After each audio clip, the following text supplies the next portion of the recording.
Di ba? Yan, si Albert. Pangalan na nasa nyo, di ba si Albert? Ha? Teka nga, mag-umpisa tayo. Nasaan si Albert, yung anak namin? Nasaan? Eh, nung iniwan sa amin niya, saglit lang yun eh. Eh, aso na yan eh. Oo, pag-iwan sa amin, aso siya talaga na eh.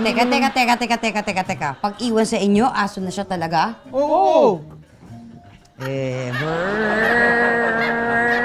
Ay, dali lang, May. Saglit lang. Magpapaliwanag ako. Shhh. Magpapaliwanag ako.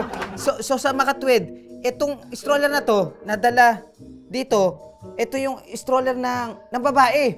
Tapos, yung stroller na dala-dala nung dalawang dog napper, nandun si... Albert!